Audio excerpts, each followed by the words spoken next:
All right, well, we'll switch over to business updates, Nate. Before we get started on what you had on your agenda, I actually pulled down your little videos that you took over the weekend. Thought you might like to comment on those real Yeah, quick. so thanks I'll Sunday start on the mall morning. one right here. Let me get it pulled up. Yeah, so this is the mall. This angle is basically when you're coming in from Fazoli's. You can see it's definitely been split. JC Penney and Bill's are over to the left side. And I'm pretty sure I know who these front two are going to be on the left and right. The mall is not ready to say it. I know who they're going to be. They are some familiar names.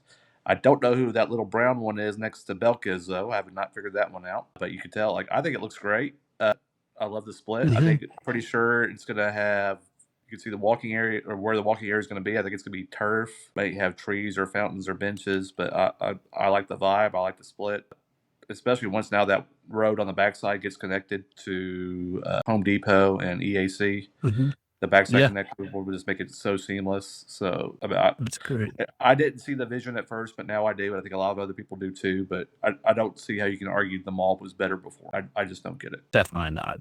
They're doing good things out there. Here's your video you took Publix. Yes, that's Publix. So obviously, you can see the walls. I could only get so close due to safety and fences and stuff, and I don't want to get arrested for being on property that I shouldn't be. So I parked where I could and walked around. But that is Publix is gone very vertical. I think my videos are better. These are now. I think took them in 8K. Should have done that with the concerts and stuff, but now I know. We learn.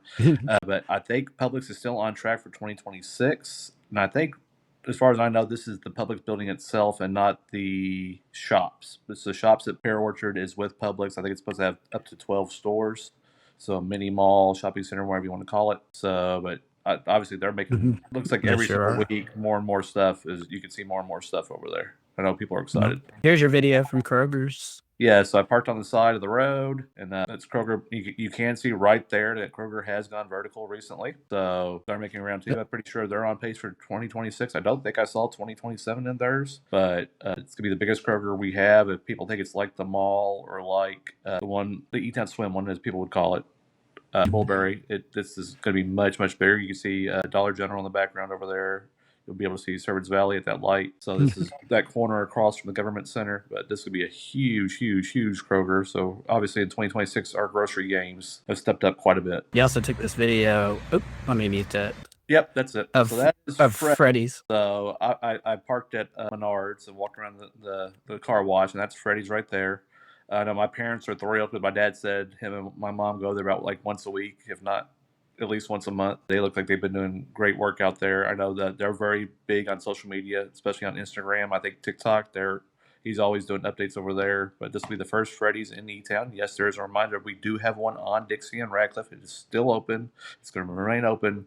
I think we can support two. So, and plus the more steak burgers and smash burgers coming our way. So I'm not going to complain about that. Yeah. And so yeah, you can see all those videos. Thank you, Phil, for putting those up because I don't have the technical know-how for that. Beginning to business news, something I stumbled upon because somebody just put in a comment about when I said Shogun was being sold, is Capri's Italian Fine Dining is coming to Elizabethtown. It is the same group of brothers that's behind the Glasgow Napoli's.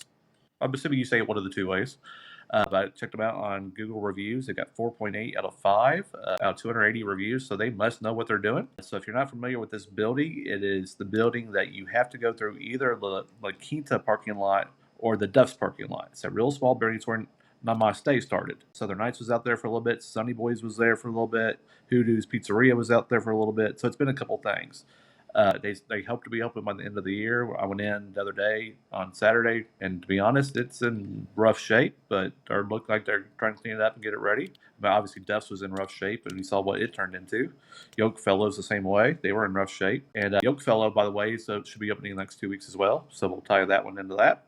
So be on the lookout for Capri's. Like I said, they've got Napoli's in Glasgow, and if you want to go check them out, they're rated fantastic. Social on Main is no longer Social on Main.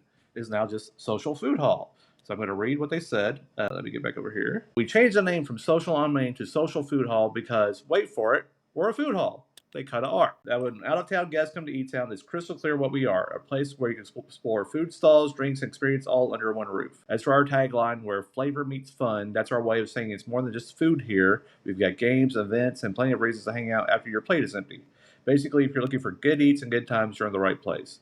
We will still be referred to our short name social. That's what I called them. Not too much I say social. I mean, I usually just said social.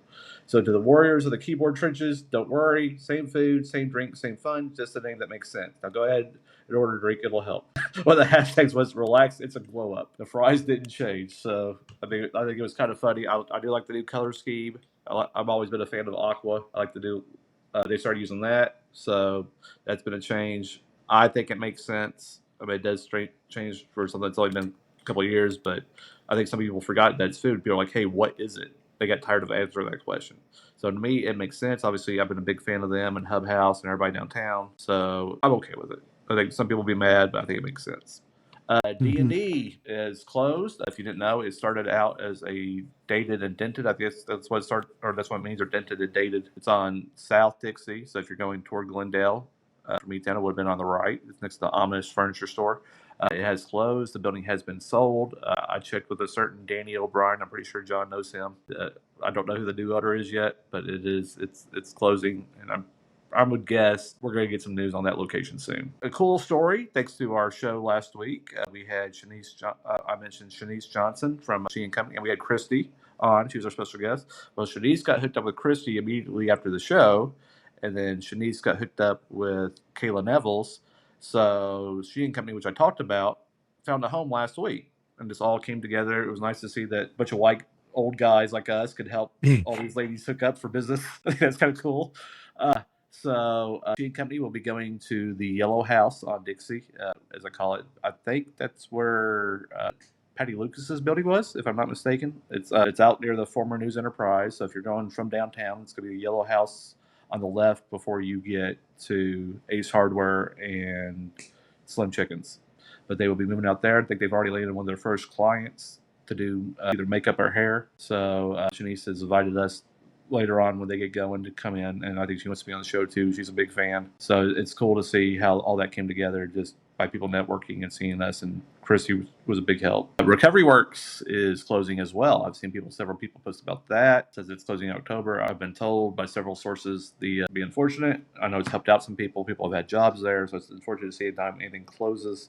And I've got one more because I know that one of mine is on John's, but Bobcat has an open house Thursday, October 2nd from 11 to 2. That is 51 Harvest Drive. It's called their Customer Appreciation Open House from Bobcat Enterprises. So I'm sure construction people and people that need movers will be out there. But that is a reminder that is happening Thursday. And that's about all I got right now. Did we mention the K-pop grand opening tomorrow? That's going to be Okay. the boy below you. He's got that one. I got you. He's also got RDR as well. So I would stay away from both of those. Gotcha. And yeah, so we'll just go ahead and switch over to events now. Thank you, Nate. John. Yeah, a lot of events going on. Speaking of Christy, though, today she's got her grand opening of Iconic Branding LLC at the Brown PC House, 4 to 6. Got that special iconic drink going on. Got some sweet treats by Bloom Bakery, right? It'd be a fun time over there. I'm Go see I'm Christy. headed down after we're done Awesome. here. Well, I'll And then see you drive on after down. that then, maybe.